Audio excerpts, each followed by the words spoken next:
Chapter 18. Our home becomes a very active meeting place. While exchanging books, we also exchange bits of news. Who has been placed on the latest list for deportation? How can we save our friends? What can each of us do to help? If we only keep off the list. Hold on, keep on going. The day will come. The day of freedom, of new life.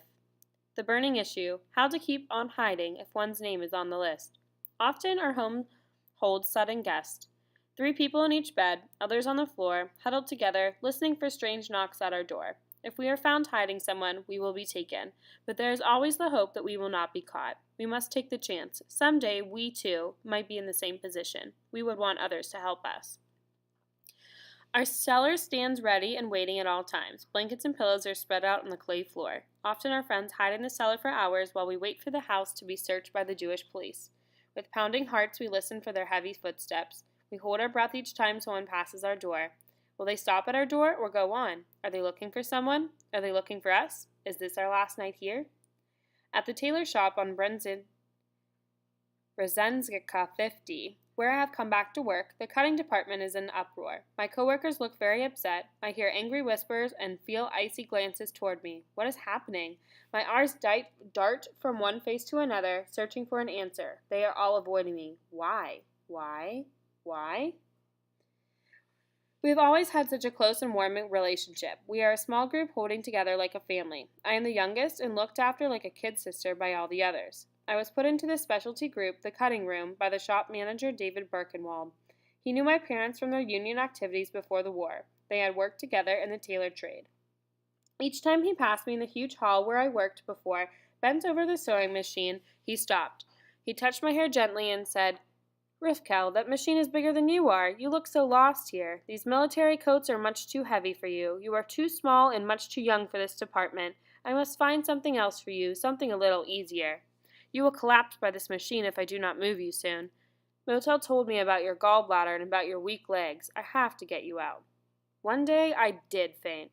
I had a severe gallbladder attack. There was not much I could do but suffer in silence and hope that it would pass soon. Maybe it would be the last attack. They carried me to the first aid station, revived me, and a while later sent me back to the sewing machine, still doubled up from pain, tears flowing silently from my eyes. The next day, Mr. Birkenwald moved me to the cutting room. "You will help lay out the fabric for the cutters. This work is not as hard as the other. The people in the cutting department are very nice. They will take care of you. I already told them about you. We must help one another to survive." The people are truly kind. They took so much interest in me and my younger brothers. They all took personal pride in our strength to hold on, in our determination to study, to help one another, to help others. They admired our courage to hide a library in our home. Sometimes they asked to borrow books, and on days when the mood was a little lighter, I would tell of stories I had read. They liked the stories I shared with them. Life in the shop was so much easier, so much nicer with those people. Until today. There seems to be a cold, invisible wall standing between us. A chill fills the room. I feel the resentment, but why? What did I do?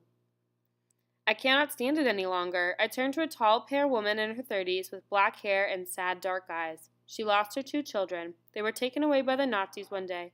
Her sorrow is written all over her face. Sometimes she puts her arms around me, hugs me close, cuddles me like a child in her arms. "You are a child without a mother," she says. "I am a mother without children." "Miriam?" I ask. "What is happening here? Did I do something wrong? Please tell me." She takes my hands in hers. They are ice cold. I feel her trembling fingers touch me. "I thought you knew," she says slowly with a choked-up voice. "Knew what?" My heart is pounding violently. "What am I supposed to know? Did something happen to Michelle?" She caresses my hair. "Nothing happened to them. Nothing happened to them." "It has to do with you. You were on the list of teenagers to be deported." She stops. "Each shop had to give a list, but Birkenwald removed your name from the list. He put someone else in your place." I stare at her without seeing. My head spins. My thoughts race one after the other. Should I laugh? I'm not being deported. Should I cry? Someone else is going in my place. Should I be happy? Should I feel guilty? I bury my head in my hands and cry. "Riva, stop crying." Mr. Birkenwald is standing behind me.